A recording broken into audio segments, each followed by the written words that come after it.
Okay, so the Fourier transform. So I'm sure you know the Fourier transform in one dimension. So what it says, the Fourier transform is that any signal can be decomposed as a sum of sinusoid signals. So, for instance, you have this step function here, and then you can reproduce that step function by adding many sinusoids. So you have, so it has kind of main trend. So this main trend you reproduce with a sign that approximately has the same period.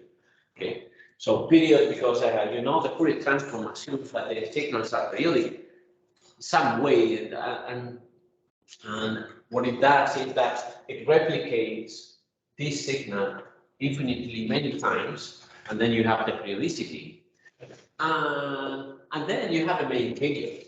So you have this main period, but it doesn't. So it looks like, but it is not just the same signal. So you need to add smaller and smaller sinusoids.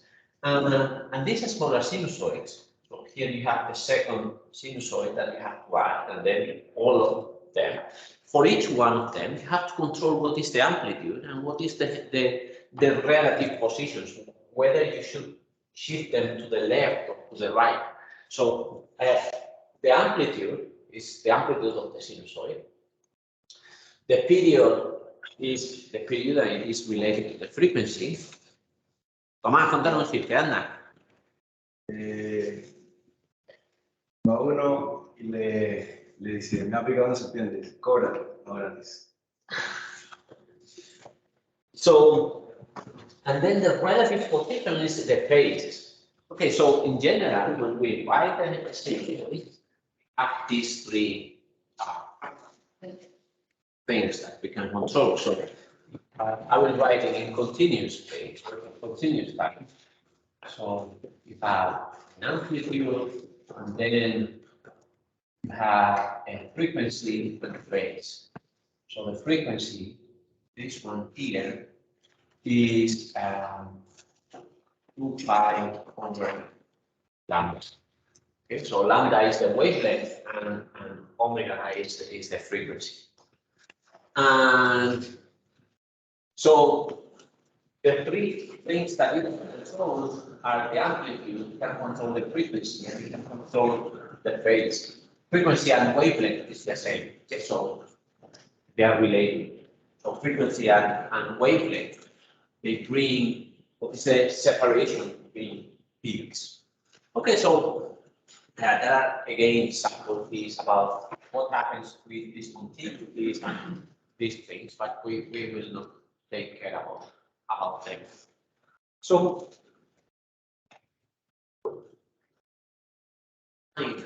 those amplitudes and phases and all that. So yeah, so here what we have is that the more space you add, the more sinusoids you add, the more similar you are to the signal you want to produce. By the way, why do we have these oscillations? How are they called?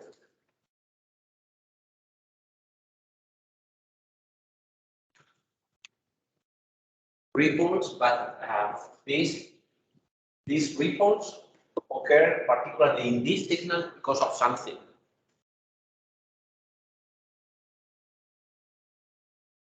Because?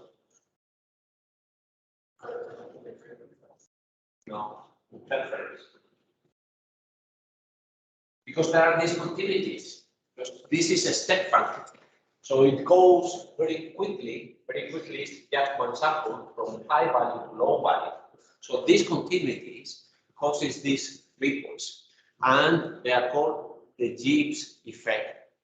Have you heard about that? Gibbs effect. So this is the Gibbs effect. And it is because of the discontinuities. Jaime, cuéntanos un chiste, anda.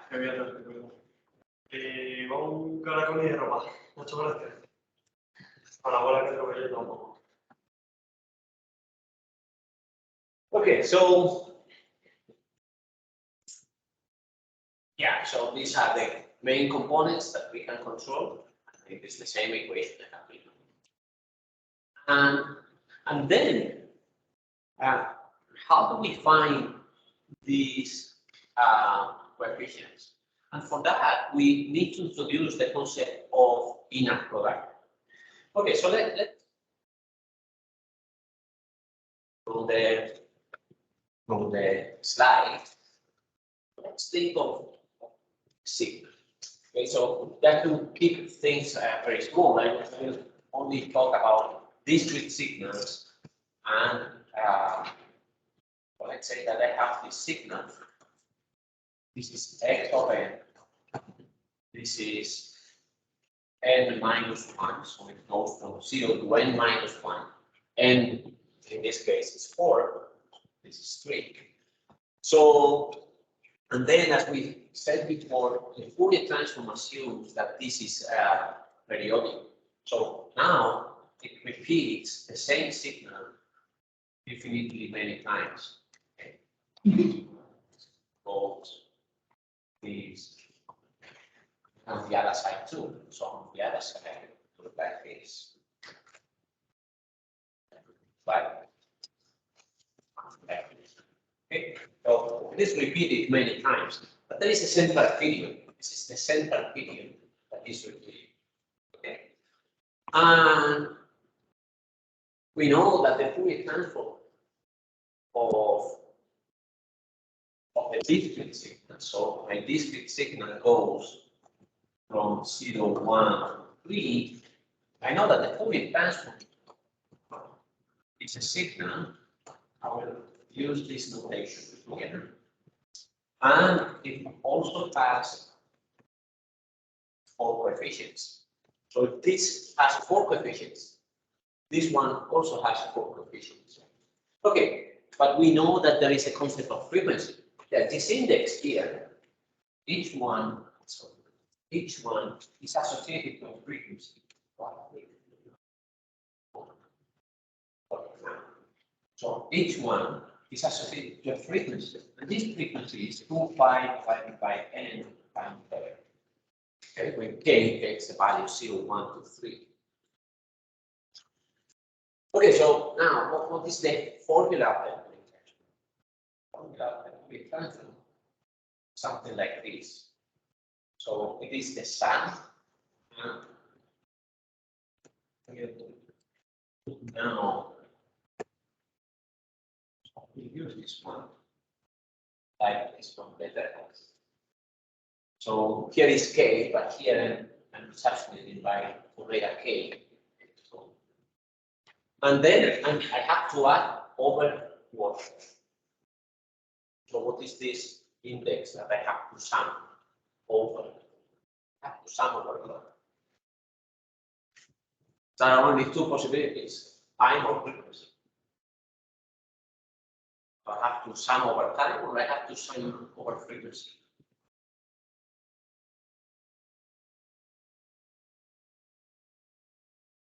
For time. Okay, so if you sum over time, you go to 1. So you are going from time frequency. So the result cannot depend on it. So you have to sum over time. Then the sum only depends on frequency. Okay, so it does not depend on it. Okay, so using this, what we can do is we can compute this x of 0, x of 1,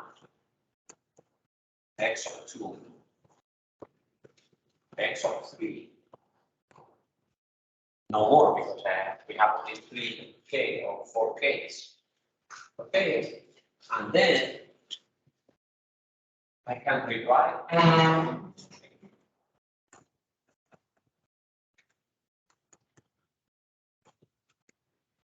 Okay, so let's explicitly write that. Okay, so what is for k equals 0? So for k equals 0, omega k is 0. And then the exponential of 0 is 1. So this is 1, 1, 1, 1. What about the next one? Well, the next one is exponential of j.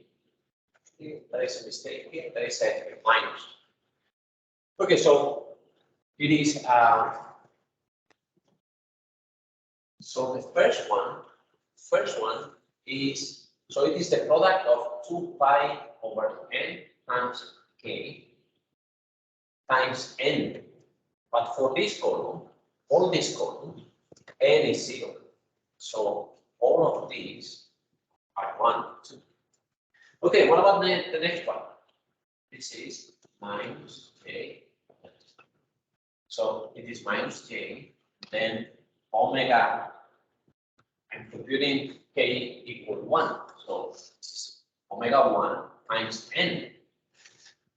Okay, so n for this column is 1. So this is 1 of the time. So this is minus j omega 2. This is a minus j omega 3. Okay, and the 3, 1, 2, 3 are these frequencies there. What about the next one? It is the same, but now n is equal to 2. So this will be 2 omega 1, 2 omega 2, 2 omega 3. This will be 3 omega 1, 3 omega 2, 3 omega 3. Okay, now, what does it look like? So you have a signal. So you have a signal. Let's say use also. So you have a signal x of n that you can represent as a vector. So I will not use this notation, I will use this notation. So you have the vector in real space. Here you have the vector in Fourier space. And then you have a matrix in between. You see? So Fourier transform is nothing more than a change of basis. From which basis to which basis? Okay, so it is basis. So let's talk now about basis, and we'll come back to signals later. So what is its basis? Okay, so when you write, for instance, you write vector x, y, z. Okay, so what you are doing is you say my vector is this one. So what you are saying is that this is x times the unit vector x plus y times the unit vector y plus z times the unit vector z. So this coordinate axis. So what we are saying is I have a vector given by these unit components. Then I'm here. This is my coordinate data. Okay. So what we are saying is I have some coefficients in front of a basis. So now this is my basis. This is my basis. These are your bases. Okay. So this is what you are saying when you write this. And what about the signal? So if I have this signal, here, let's say I have, let's make it only with 3. Okay. So what I'm saying is I have this signal, and then all the others are 0. So what I'm saying, let's numbers please. So let's say this is 2, this is 1, this is minus 1. So what I'm saying is this is 2 times delta n plus 1 times delta n minus 1 minus 1 times delta n minus 2. This is what I'm saying. So now these are my bases. So this is my basis. And these are my coefficients. So the signal is another vector. Actually, this vector, we can write it in general. We can write it. So in general, how can you write this? So in general, so if instead of calling them x, y, z, call them E1. So the first vector second vector, the third unit vector, what we are saying here is that the vector is the sum over all elements in your basis of the coefficient that goes with that basis times your basis. How can we write signals in the same way? So you can say x of n is a sum over all my bases, or all my bases I, of a coefficient that goes in front of my basis times my basis. So this is the same what I'm doing. So these two things have the same structure. These are my bases now. These are my bases. These are my coefficients. These are my coefficients. What about the Fourier transform? Fourier transform. Go back to here. Fourier transform has also the same structure. So it has the sum. So this is a coefficient. Okay. So this is the Fourier. This is the Fourier transform. Fourier transform. What about the inverse Fourier? The inverse Fourier transform. What I did. So I write it this way. So let's say is that x of n is the sum. Now I have to sum over the frequency of the Fourier transform times. Now I have the same structure again. I have some coefficients. I have some bases. So what is the difference between these two things? So here, my basis, the functions, so all of these are these functions here. So let's write the first. Let's draw the first basis. So this is the first basis. So this is delta n. This is my first element, my basis. So this is the second one. So the second one is this one. This one here. And so on. Now my bases are complex value functions, but they will. I cannot draw them as easily as here, but I can draw the real part instead. So I can draw the real part because they are complex value functions. So I can draw the real part of this thing, and they will be kind of signs. Okay, so the real part is a sign. Actually, we know what the real part of this is. It is the cosine. So it is a cosine. And the same for the imaginary part. So my basis function now is complex. But apart from that, it is the same as we are doing all the time. Okay, what next? Okay, so then this is a change of basis. So I'm going, do you remember yesterday that, or 2 days ago, that we made a change from RGB to HSB, and we reasoned that that was a change of basis. So now it is another change of basis. We are going from the basis of deltas to the basis of complex exponential. And here it is very easy to see.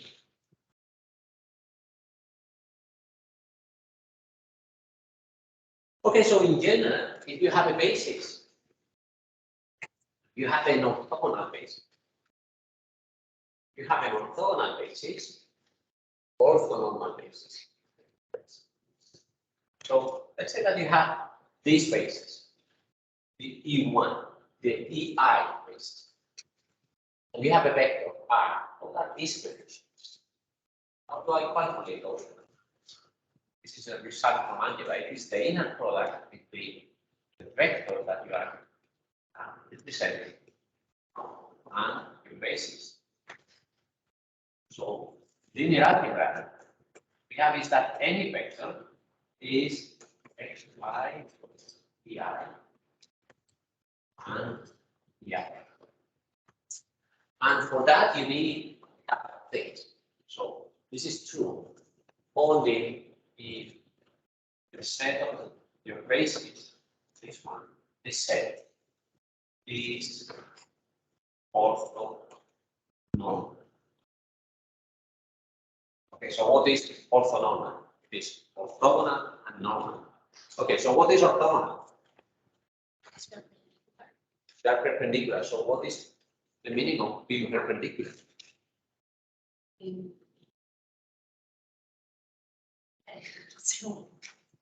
The inner product is zero. So two vectors are perpendicular if their inner product is zero. So for any pair of elements in this basis, this is zero for all I and j such that I is zero. So if you take any two elements in my basis and I compute the inner product, they have to be zero. And then this is ortho. Okay, so this is ortho. What about normal? What does it mean to be normal?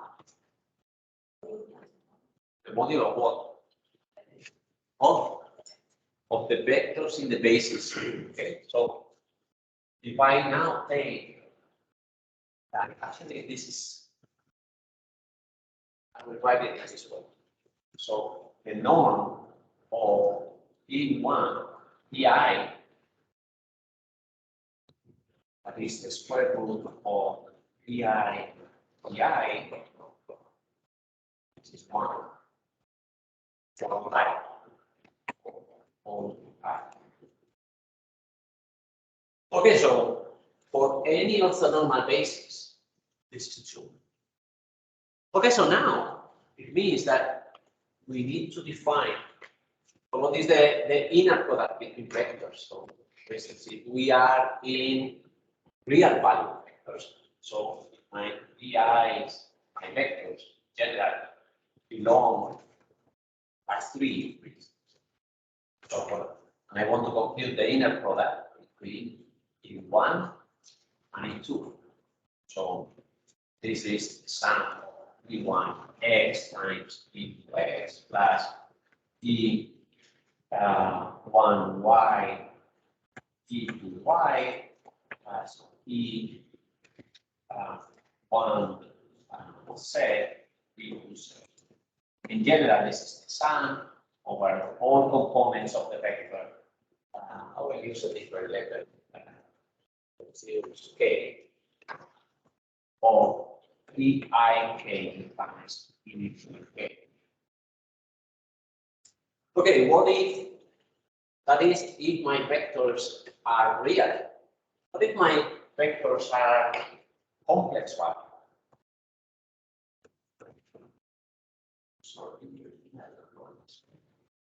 I want this one. My vectors are complex values. How do I define an inner product? So it's the sum, the product between a couple of vectors, with the sum of all the components of Eik, Ej, complex. This is a proper inner product. You know that to be an inner product, a function must fulfill a number of conditions. We can check those conditions.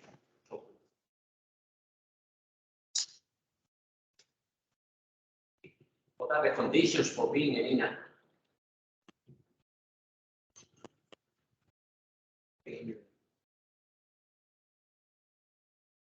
There are a number of conditions that product a space in the product for here.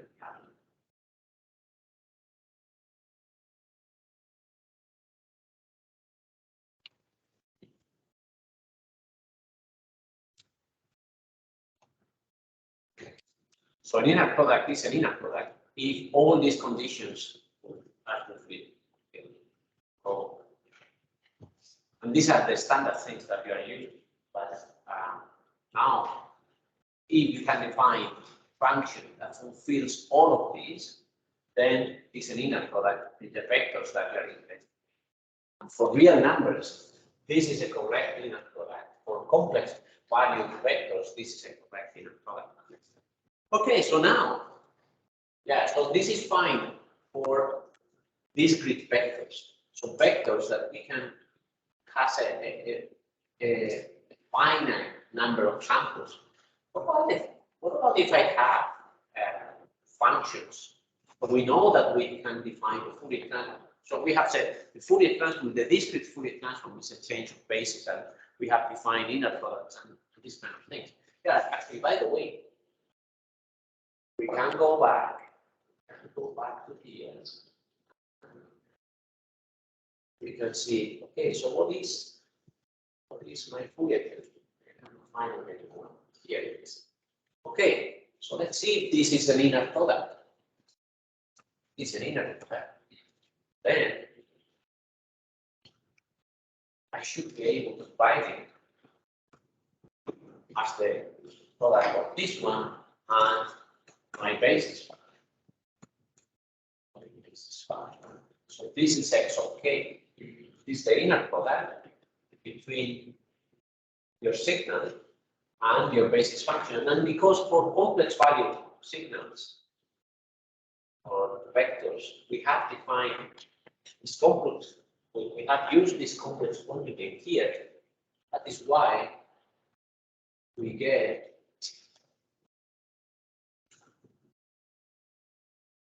this minus here. It's the complex value. It's the complex conjugate. This.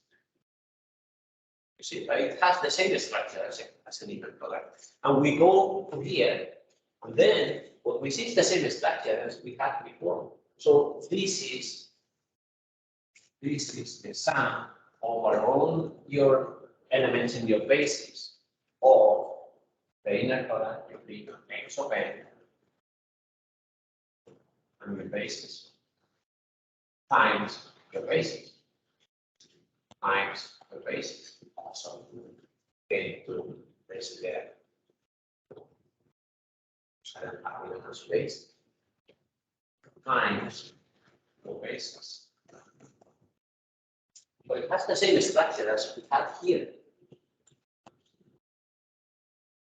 Is this one. So for discrete value signals, this is very nice setup. What about we know that we have Fourier transform factor. So I can take x of t and I can compute the Fourier transform of this one. So I can do that Fourier transform. So actually, yeah, no, I want this one. So that one is for discrete signals. I won't use this one. This is the notation we have used for the continuum. Okay, so I can do that one. So, but then I need the linear product with a couple of functions. So if I have a couple of functions, what I think I need to define linear product between these two. What is a proper linear product? So it has a lot of varieties, but for non-periodic signals, I can define this as y conjugate and it has the same structure as this one. So standing and integrating is the same. And then I have the same structure of what I'm adding. Okay, so then what is this one? So this one, if I follow my rule before, so it should be the inner product between my signal and my basis. What is my basis now? Is AJ omega. So this is the inner product. Actually, this is the integral that you calculate when you do that.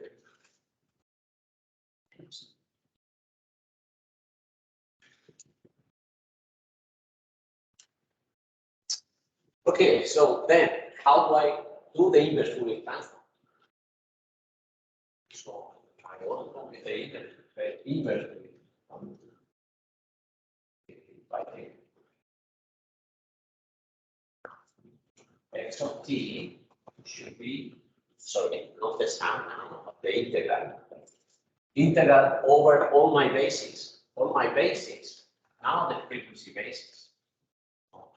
We will integrate over omega. So this is summing over your bases. And what do you have to sum? I have to sum my coefficients. My coefficients are these ones times my bases. I have it. So this is the inverse for it. There are a lot of details here. So these bases are not normal. So if I want to make them normal, I have to divide. How do you make? Let's say that you have a set E1, 2, 3, that is orthogonal, but it's not normal. How can you make it normal? It's very easy. You simply have to divide by the norm of each one of them. So I divide by this one.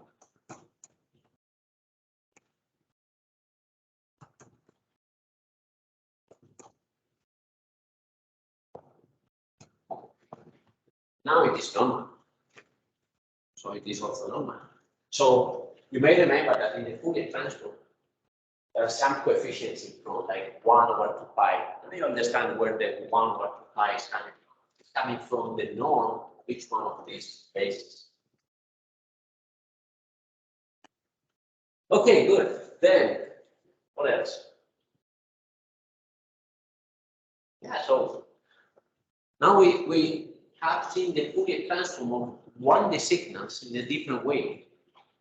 So let's come back to our slides. So we need to define inner products. And this is for periodic signals. So for periodic signals, you go from minus lambda half to lambda half. You don't go from minus infinity to infinity. But all the other things, they are the same. And here we see, for instance, how these inner products can be calculated. So let's say that you have this function f, you have a function g, that is the blue one, and you want to compute the inner product between the two. So the inner product between the two, you have to take one times the other for all time points. I have to complex conjugate one of them, but this g value function, so the complex conjugate is the same. So I compute, here it is in red, the product between the two, and then you integrate over time. So it is all this area having there. So when you say that two signals are orthogonal, it means is that this area is 0. Doesn't mean that the product of the two is 0. So the inner product is 0, but point-wise, it is not 0. The integral of that is 0. Okay, so then, so you can do it with as many functions as you like. This is all the time the same. Simply, it is explaining that my complex exponentials are made of a couple of sinusoids, so cosine and sine.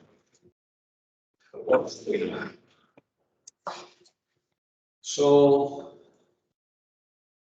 well, this is the same that I have been explaining. Okay, good. Then,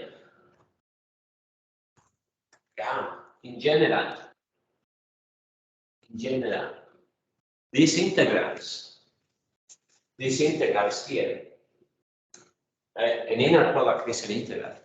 So this integral will be complex or real value functions or scalars. So for a particular omega, it is a complex number or it is a real number.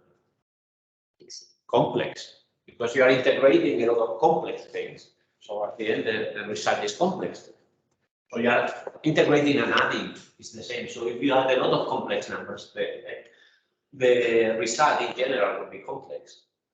Okay, and what else do here?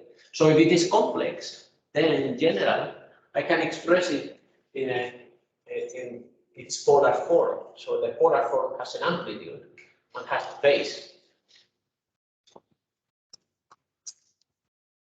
Okay, so I'm going back to already to things that you know. So let's say that I have x of t that is a real value function. This all for all t, this is the real number. I compute the Fourier transform, and then I have this one. And because this is real value, what is a property that the Fourier transform must fulfill? That is orthonormal. No, the Fourier transform doesn't have to be orthonormal. The basis of the Fourier transform has to be orthonormal. So the complex exponential have to be orthonormal. But this one doesn't need. Okay, so if this is real value, then this is real. No? This Hermitian. Hermitian is, this is the word.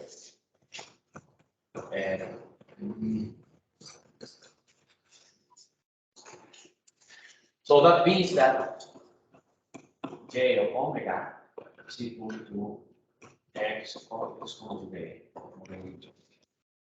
This property you know, right?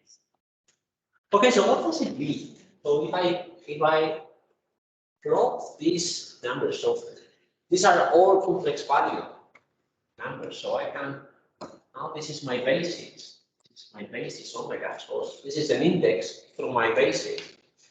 And then I have a value here and I have another value there. So I have a particular frequency. And this relationship must hold. So whatever number I have there, here I should have x of complex conjugate minus. So if I have a number there, at this point, at this point, what I should have is this one. This one must be the complex conjugate of that. Okay, so if this is some amplitude and some phase, this is what?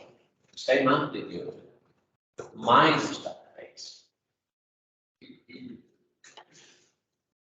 So the amplitudes are the same and the phases are the opposite. Okay, so now,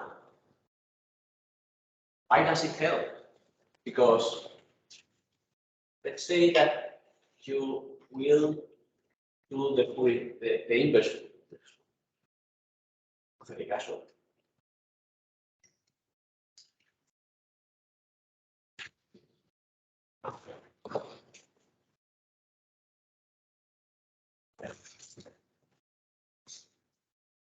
Okay, so I do the inverse Fourier transform.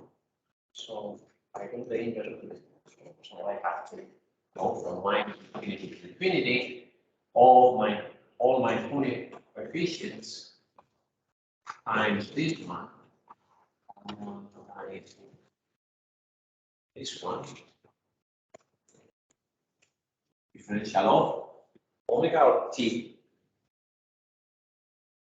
So when I'm going from the Fourier to the time domain, I have to integrate over omega over frequency. This is very important in the formulas. You have to use the frequencies and time in the right places. If you don't do it, those are serious mistakes.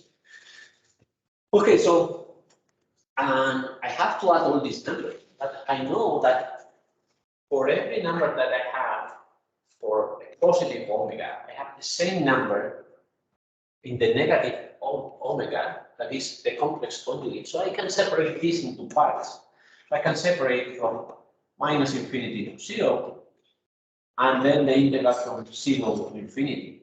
And for every point here, I have the equivalent in there. So also what I can do is, okay, I will do a simple integral only from 0 to infinity, but now I will exploit that thing. So I have, I will use, which one? I will use this one. So for every amplitude that I have at the frequency omega, I have this phase.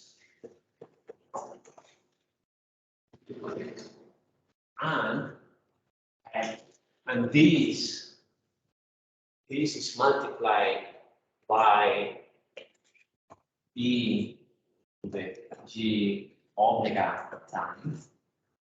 And I have the same one. I have the same one. But now with negative phase and negative frequency.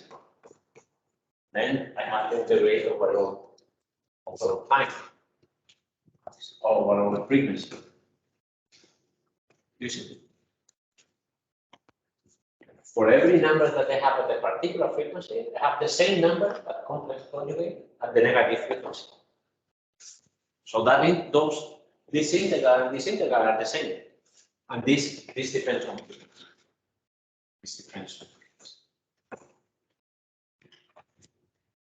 So I can take the amplitude out. Take the amplitude out. So the amplitude depends on the frequency.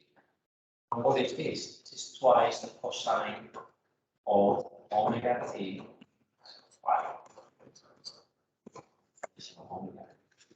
So something that was complex, a complex integral in general, only for real signals, I can decompose it as something that has an amplitude, has a frequency, has a phase.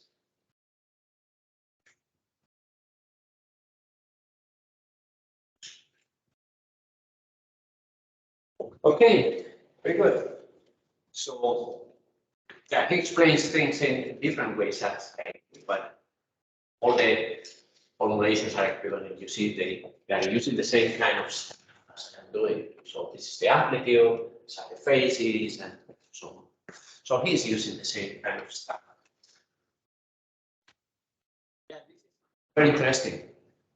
So, for instance, this is how we hear. So, how you hear, because there is a wave that is that arrives to your ear and moves your tympanum back and forth. And then if you plot what is the displacement of the tympanum, you can make this kind of plots. And now you can do the Fourier transform of this.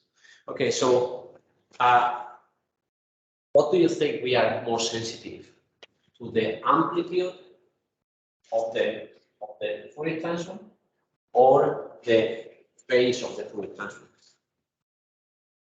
So this content and this content, so explaining things in the Fourier domain or explaining them in the real time, they are the same. They have exactly the same information. Okay, so now if we go to the frequency domain, what are we sensitive to, the amplitudes or the phase? Amplitude. Yeah. So we can only hear amplitudes. So there is a very funny experiment. You can take any sound signal. You do the Fourier transform. You completely shuffle the phases, and then you come back to the real space, and you hear it exactly the same. So we are only sensitive to amplitudes. We will see about images later. Okay, so yeah, this with Fourier transform is the same explanation we have done before. Okay, so now we have to extend. Yeah, all this is 1D still. Now we have to extend all this theory that we have to develop for 1D signals. We have to extend them to 2D signals. Okay, so what is, let's come back. So what is the basic basis function in the Fourier space? Actually, before we go to 2 dimensions, let me finish with something. So when you go from time Fourier space, you have said, okay, the basis here is the complex exponential. So it is the set for all omega of this kind of functions. What is this? What is the basis for x of t?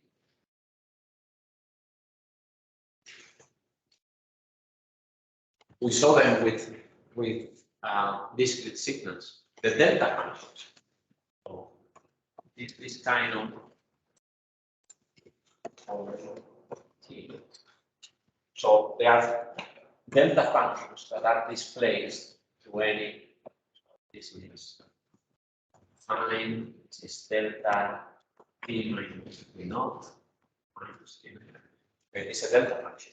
Actually, if this is the main basis, I should be able to write this function as a sum of these kind of things. Okay, so x of t should be the integral, because we are going over from minus infinity to infinity. So for all the deltas of what? Okay, so should be the inner product between x of t and my function delta t minus t naught, and I should integrate over what? Over time, over t naught, over anything else. It depends on time.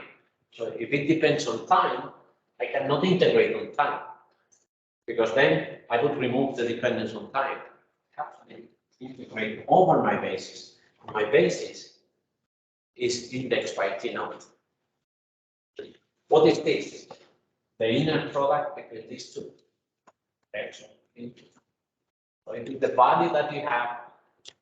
When you have a signal like this, it is the value that you have there, t naught, times x of t times delta t minus t naught. And you have to integrate many kind of these values. Should be the right symbol should be a variable.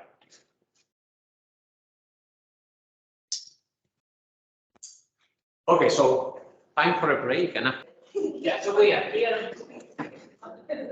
This is our basis function. This is our set of basis functions, and now we have to take them in 2 dimensions. Okay, so what's an image again? So an image,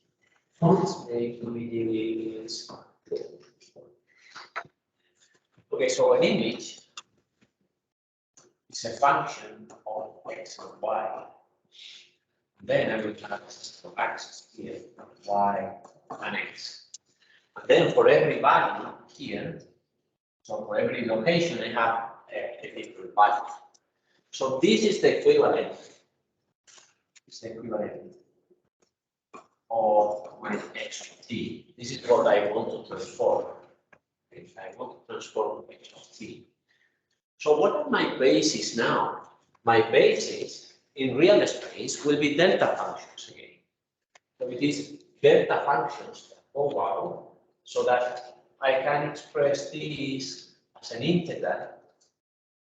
It's an integral, now a double integral, over all spatial locations of the image at that location. Let us do it x naught, y naught. So the image at that location times the delta x minus x naught, y minus y naught. It has the same structure as this one. Okay, so I integrate it over my basis function. My basis functions are deltas. Then there is a coefficient. And this coefficient is the the amplitude of the intensity of the image at that location. Okay, so now in real space, my basis functions are these sets of x minus x naught, y minus y naught, for all possible x naught, y naught. So this is my basis in real space. What is my basis in Fourier space? So let's try to expand these to more dimensions. So probably I want complex exponentials.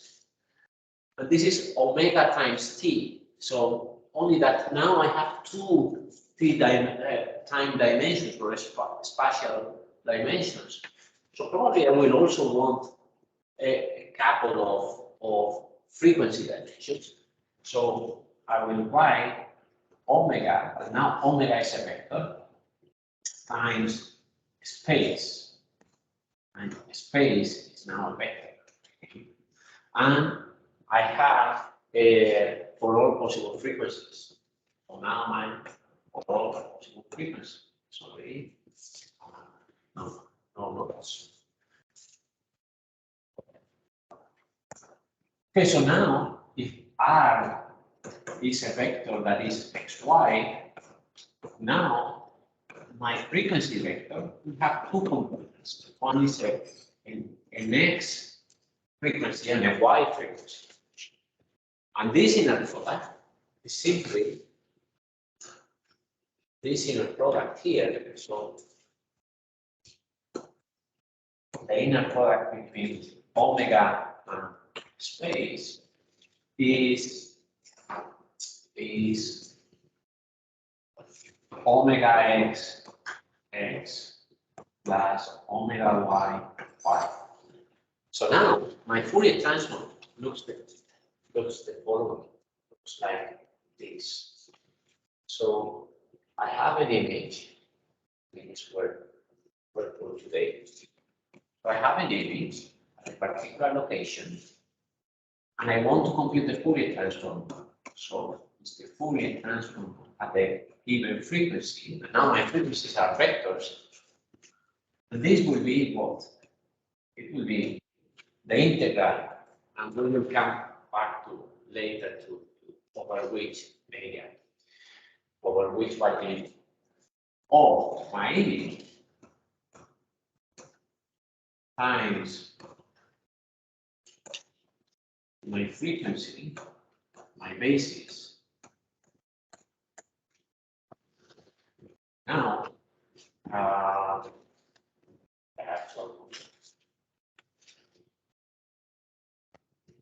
will do it into steps.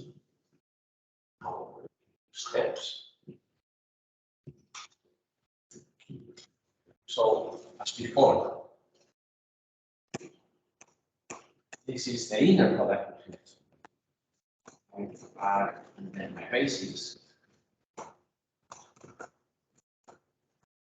And this is now double integral of I R.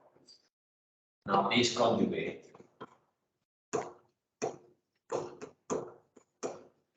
And I have to add over, I have to integrate over what? Omega. Perdón. No pasa nada, no, ya. Vale. Si los zombies se deshacen con el paso del tiempo, ¿son biodegradables? Yo creo también. Claro. Había un pollito que respiraba por el culo. Se sentó y se murió. Okay, so I have to integrate over what? Over. I want to have at the end a dependency of frequency. So I have to integrate over time or space. To integrate over space. So this is my inner product. Okay, and now I want to do the inverse Fourier transform. So now I have these coefficients. My coefficients have been today blue. So these are my coefficients. I want to reconstruct my image. So I want to do the inverse Fourier transform I want to do the inverse Fourier transform. So I have to integrate all my coefficients. And now times my basis. But these are vectors. Now times my basis. But my bases are like this.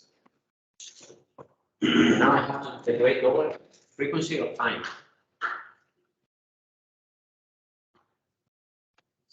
Frequency. Integrate over frequency. So now this is the inverse Fourier transform. Okay, so now, what does it mean to have? So we have extended, now we have extended our basis to multiple dimensions. This is my extension. This is my new basis in Fourier space. Or this is the basis that defines the Fourier space. Okay, so what now then? How complex, two-dimensional complex exponentials look like? Okay, so here it is the same, but I have instead of using, I have used omega 1, omega 2, or omega x, omega y. He's using 2 pi u1, 2 pi u2. But u is the frequency. Here you have the same kind of stuff that's written. This is the same, but now for discrete signals, I have explained because I think it is easier for continuous images, but we also have discrete images with pixels. So the equivalent of pixels is this kind of stuff. So is this one here. So we have it. See better.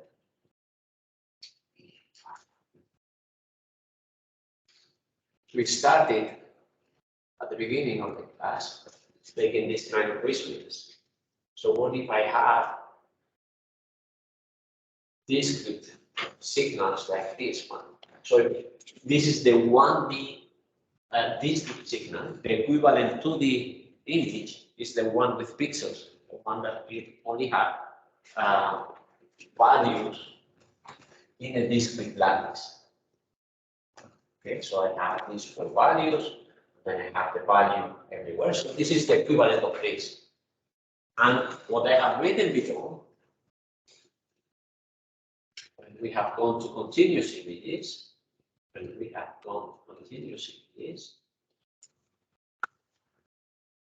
here, these are the equivalent of the continuous signals. Okay, and then if you have discrete images, you have to discretize your frequencies too. So it is the same as I was writing before. Remember, I was using 2 pi over n times an index. So here it is the same structure. It's 2 pi over an index times an index divided by the size of the image data.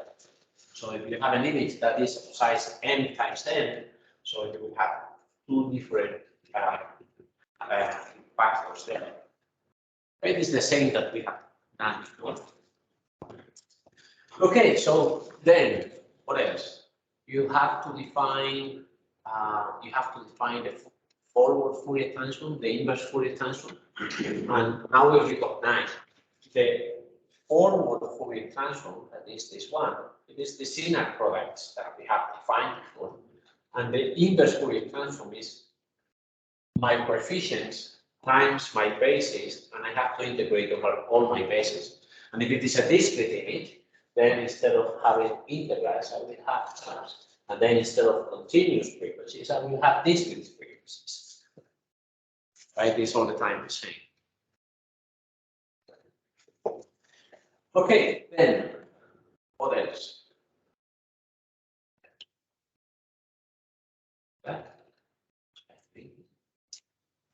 What is also very important? How does a complex exponential look like? Okay, so let's discretize our stuff. So I have explained it here with continuous frequencies, let's make them discrete. Okay, so if they are discrete, I will go here. So I will go here. So now our frequencies are discrete.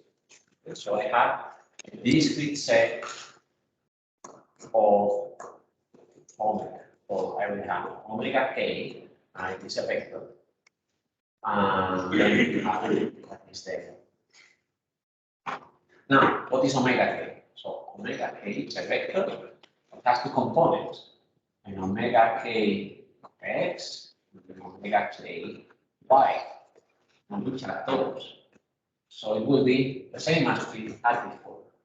What was before? 2 pi over n. N was the length of my unit signal, the one that was replicated. But now I have 2 dimensions. So it will be an x, n in the x dimension times I, let's say, times pi n y times j. And this is not good. This is not good because I'm not using k. Okay, so let us use k. So I will have a couple of indexes. I will have place this one. I want to place. I need to place this one. So I will write k x k y. So now we have also k. K again here is a vector. Okay, so what are our kx, ky? 0, 1, and it is 0, 1. This is my set. Okay, so how do they look? They are complex exponentials, but I can define this is the same. Okay. Instead of using kx, ky, is using v and u, r and c, number of rows, number of columns. And these rc, small r and c, are the xy's of my calculation. Okay, so given a frequency u and v, so these are the indexes. Okay, so these are indexes. These are these kx, ky. I think it is more clear here. Kx, ky. The indexes. I can compute a lot of things. So, for instance, I can compute omega. So I can associate these are indexes. Okay, so I can always compute this thing. I can always compute theta, that is the r whose tangent is this ratio. So this is nothing more than putting the indexes in polar form. Okay, so this is the polar form, my indexes. And then I can recover the indexes from the polar form. But now I can also define period. Okay, so if this is a complex exponential, it must oscillate, and there must be a distance between period. So this is my distance. Okay? It's n divided by omega. And here, for simplicity, we have assumed that the number of rows and the number of columns are the same, and they are equal to n. Okay, and now my complex exponential looks like this. Okay, a little bit complicated, but it is the same that we had before. And now if you take real part, imaginary part, you have, as before, you have a cosine and a sine. And I think it is useful to have a look at it. Okay, so you have a cosine, so that means that you would have a periodic signal. And for instance, let's say, what is the amplitude of this periodic signal? So it is, you are multiplying this cosine by something. So that is what is the difference between the maximum and minimum value. So you can make it larger or smaller. You can also, we defined before lambda. Okay, so lambda was this thing. Lambda was this ratio here, and omega was just the polar or the way there. the radius of our index is. So lambda, the meaning of lambda is the distance in a space between a couple of maxima, or between a couple of equivalent points. So the distance between two minimum points, two minima, is also lambda. And because we have now two frequencies, so we have these two frequencies. So we have a frequency in x, so this is omega x times x, and omega y times y. So we have a couple of frequencies, and by changing theta, what I do is to turn this complex exponential around. Okay, so I can turn it. This is something new that appears in 2 dimensions, because in 3 dimensions, in 1 dimension, I cannot do that. So I have only one kind of sign. But now, because I have two frequencies, I can turn this around. And I have a phase shift. So I have what is a shift in a phase shift in 1 dimension. So let's say that you have a cosine like this. So let's say that you have cosine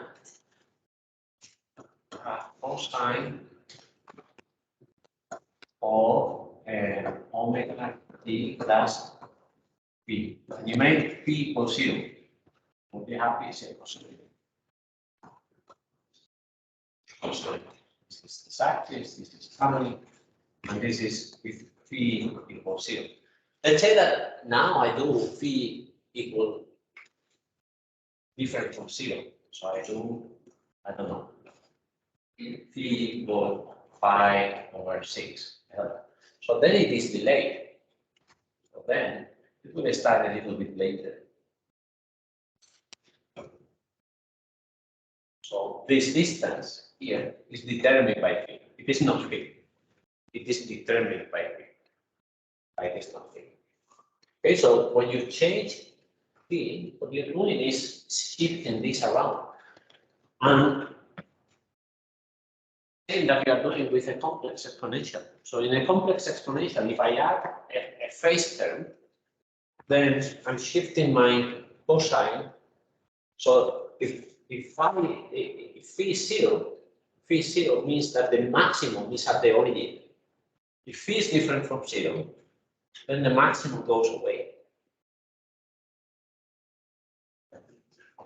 But it is the same as in 1 dimension. So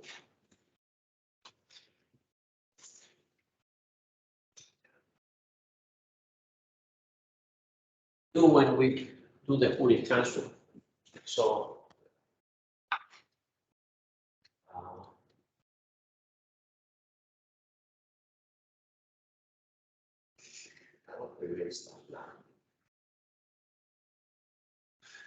okay, so you do the Fourier transform. So you have an x, and you do the Fourier transform. And you have x of k omega. And we said in general, this is complex numbers. And in general, this is a real value function. Okay, I can draw x of t. Draw x of t very easily. So I can do whatever your signal is. You cannot draw complex numbers. So that is why we typically make this kind of plots. So what is the amplitude of it? Then we normally always say, it looks like this. Okay. You are familiar with this kind of representations. Because these are complex numbers, you cannot represent complex numbers. You can only represent real numbers. So you represent the amplitude, for instance, and you also can represent the phase. So you represent the phase of this. And then it looks like whatever it is. Actually, it has to be symmetric. And so it has to be symmetric, I will make it symmetric.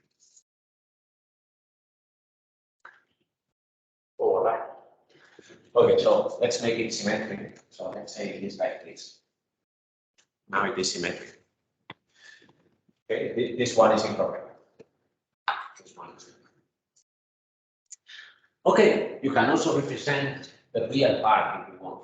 The real part of X of A. You can also represent the imaginary part of X of A. You can take the complex number and represent whatever part you want, but you cannot represent the complex number itself. Here, do the Fourier transform, and you take this image, you make it gray, and now you represent the Fourier transform, and the Fourier transform is complex, so I can represent the real part and the imaginary part. And then I will also have my frequency axis. So here, look at this.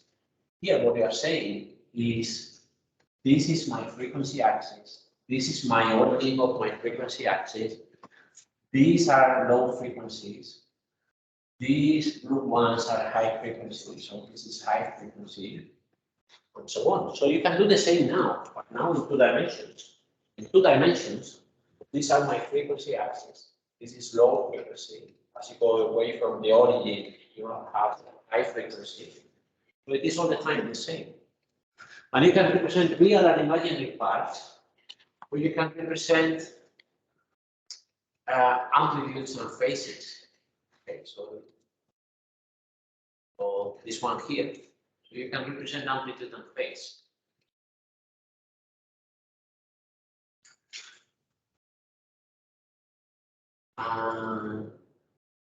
Yeah, power spectrum. Sorry, power spectrum. It will be a little bit more general than it is. So power spectrum is, how do you define the power spectrum? You have a signal. I have a question. Sure. In the slides that you put before, This one. on the one with the image, that one, I don't understand like how, if you, like the one with the real and imaginary, Fine. I don't understand how when you like combine those two, you get like boundaries. You combine these two and you get this one? No, Like no, the original, or no? the original image. So this is the Fourier transform. So if you add these two, just by adding by any means, you don't get this one. If you want to recover this one, you have to apply the inverse Fourier transform. So each one of these, so for instance, let's look at the particular one. So let's say this coefficient goes with this one. So this is the real part, this is the imaginary part, and this is a complex number.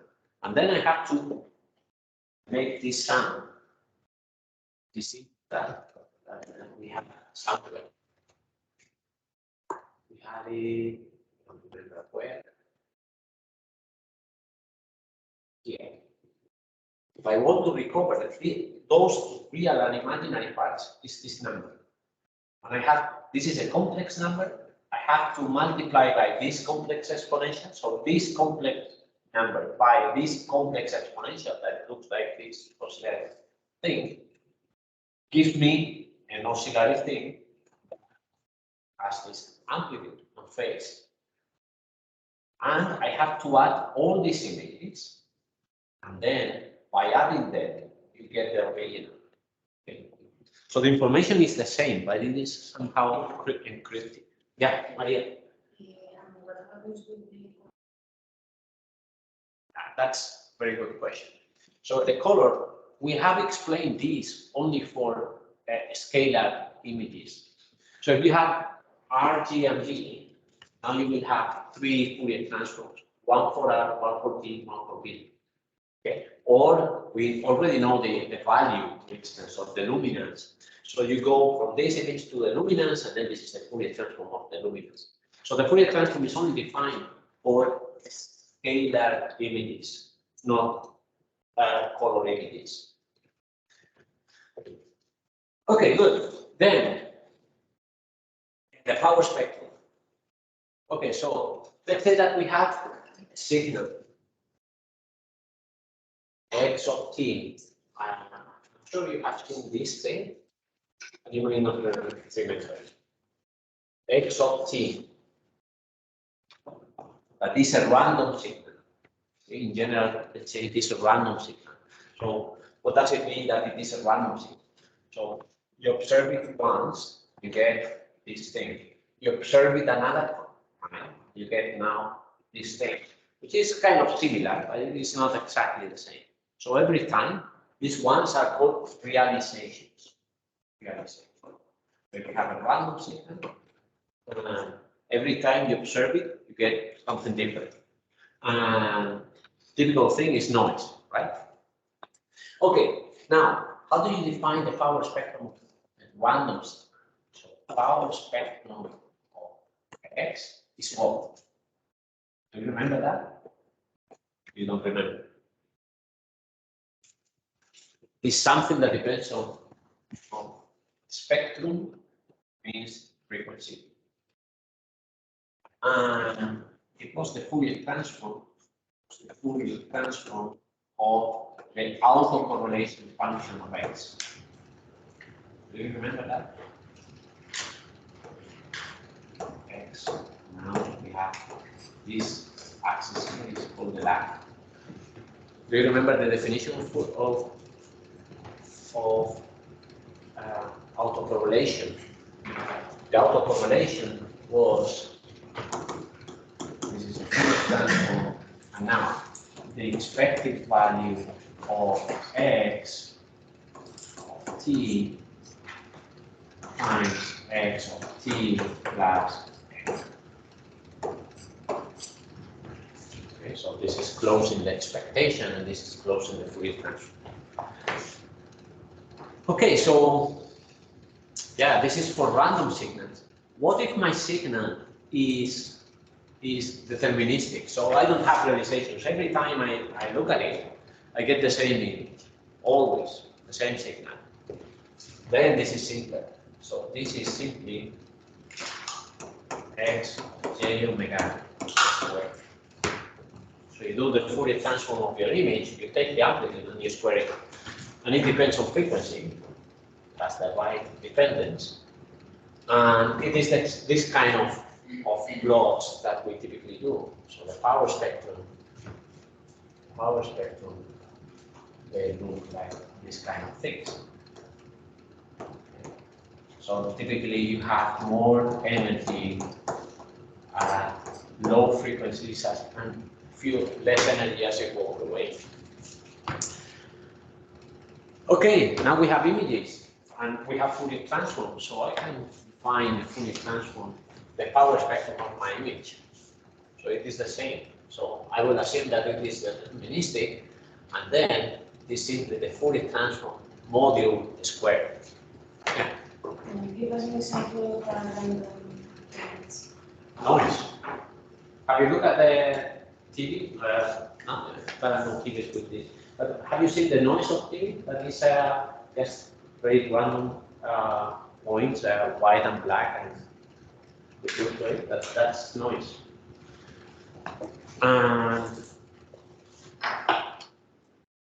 Let's look at an example here too. What is my this one? I will come back to that image later. So noisy image. See image. So, and this happens. These things are exaggerated. Okay. Well, they are exaggerated and not. Okay. So typically you don't see images in your cameras like this. That is an exaggerated noise. But this kind of noise exists in the camera. It's much smaller, but it exists. So that means that the signal that you see is not completely deterministic. So if I take a couple of pictures of you, the values that I get are not exactly all the time the same. They have random fluctuations. And for instance, there are domains, and this is what we work in at the CSIC in my group. So what we do is hopefully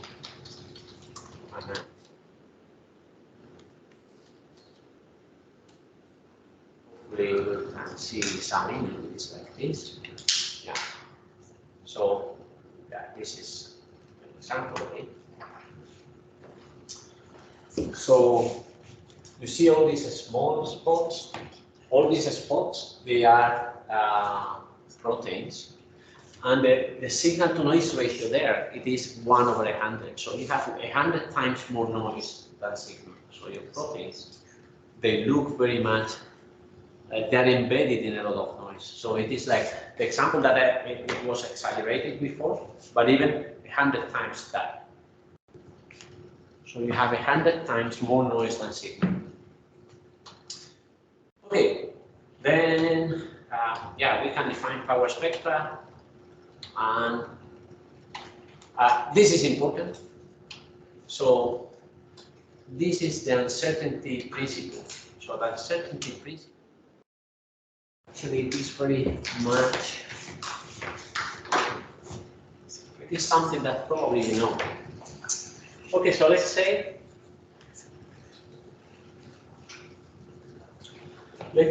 I have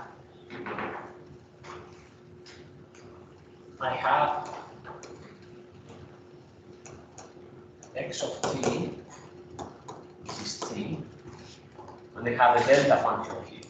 So this is my signal. I do the Fourier transform. What is the Fourier transform of this? How does it look like? I will only draw the amplitude because I'm not able to draw the complex numbers. And how does it look like?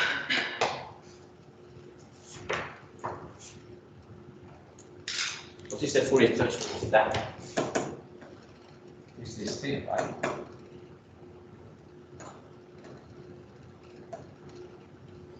Omega times no, isn't it? It's this thing. So what is the amplitude of that? It's flat. It's 1. Okay, let's look at another example. Now I will do it. So we have a cosine. We have a cosine here. What is the Fourier transform of that?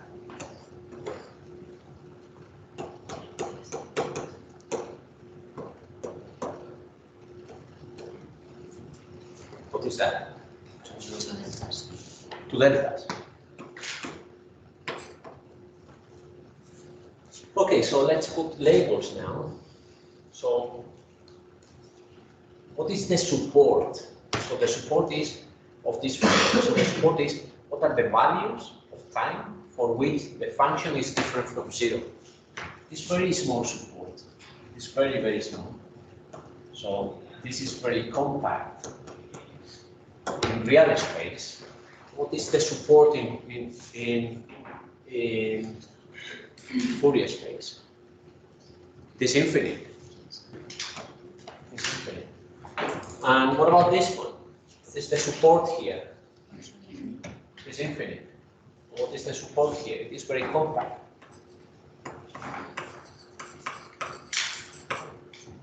So that means that you cannot, for instance, if I ask you at which time do you have energy in this signal? You know it very well. I have energy here.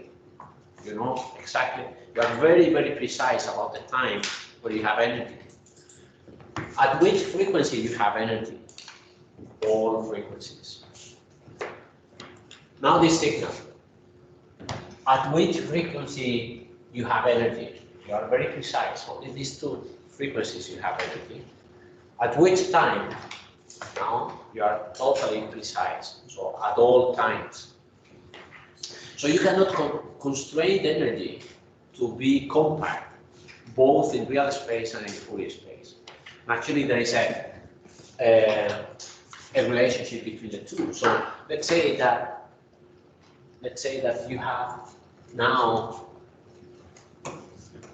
a faster cosine. So we use different colors for this. You have a much faster cosine. So you have some cosine like this. Where should it go in the Fourier transform?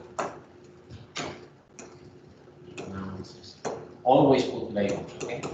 So always put labels in the axis, so I should also do. This is x of t, this is t. Okay, so where should this go? Farther. This is high frequency. This is high frequency.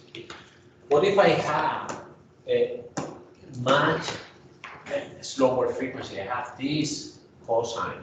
Where should it go? It should go here. So now if I look in terms of support, kind of extended support, this support is small. This support is much bigger. So if something is very quick in frequency, in time, it goes to very high frequency. So the support here is much larger.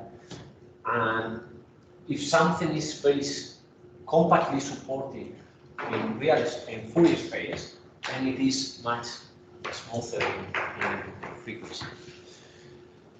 Okay, and yeah, so this is the uncertainty principle. So you cannot be compact in both the spaces at the same time. And there is a lower bound. That means that you cannot be more compact than something that depends on what is your supporting frequency, what is your supporting real space, cannot be smaller than something. That is called the uncertainty relationship.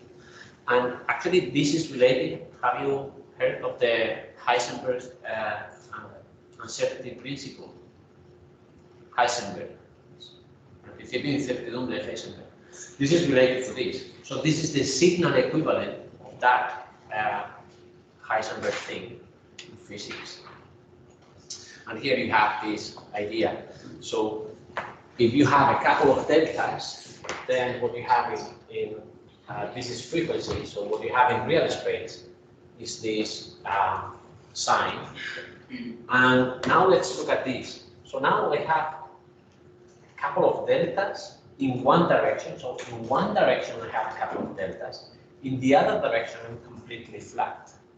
So completely flat, you know, from this example,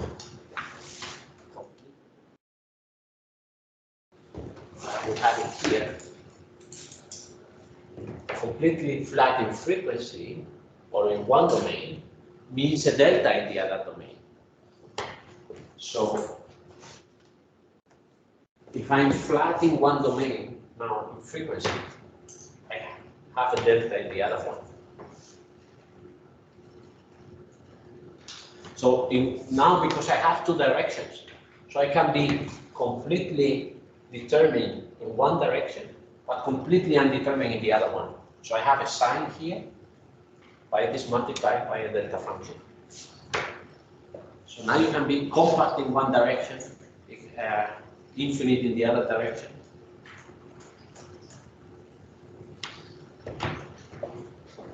Could you repeat the first one? Sorry? The first one. Could you repeat that? That one. This is a couple of deltas. This is a couple of deltas, so it is a cosine. And this couple of deltas means you are infinite in one direction and infinite in the other direction. So that is why. Also, this infinite in this direction, we are at zero frequency. So this is the origin. So this is zero frequency in this axis. So that means zero frequency means a constant. So zero frequency, you have a constant value here.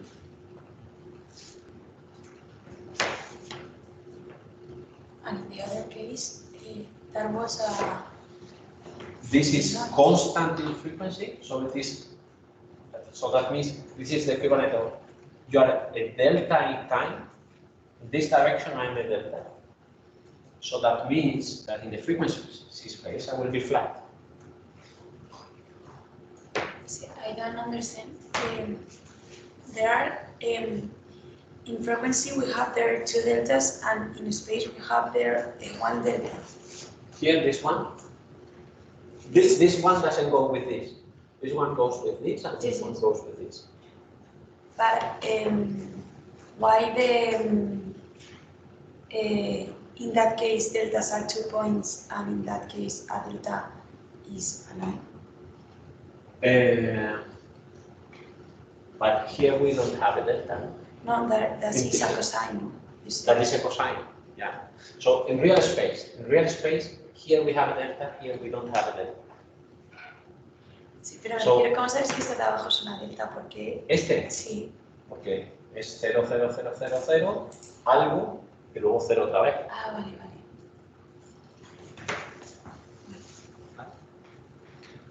Y se comportan igual, fíjate. Esto es una delta en un espacio, en el otro espacio tiene que ser una constante. Aquí que tengo una delta, esta vez la tengo en frecuencia, luego en el otro espacio tiene que ser una constante.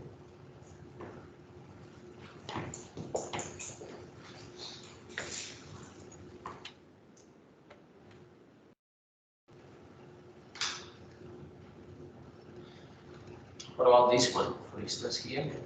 So here, in this direction, we have a step function. So in 1D, we would see this kind of spectra. So in one direction, in this direction, I should see this spectra. So these are the peaks of this Fourier transform.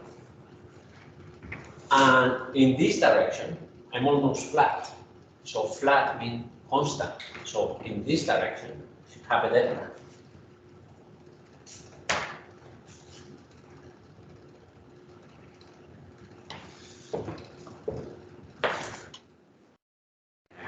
And then this is some things that I don't want to enter now. Very specific to the Fourier transform in MATLAB. And I think we will leave this for the next day. So, all these reasonings of what are the different indexes, different frequencies, and all this. So we'll leave this for the following day. And that's all. Yeah. Can you go to the other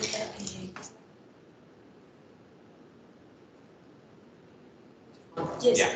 It depends on the axis. Depends on the axis, yeah. So let's say that I turn this 90 degrees, then this would also turn 90 degrees. So if you are looking in this axis, it is a constant, you said, no? Yeah. But if you look in the other axis, it's a delta. Yeah. So in this direction, it behaves as a constant in real space. So that means that in this direction, the Fourier space has to behave as a delta. In this direction, it behaves as a step. So in this direction, it should behave as this kind of load. But in this direction, why is not a delta? This one is not a delta, so it is larger than a delta. Oh. You see, it has a few samples, not just one.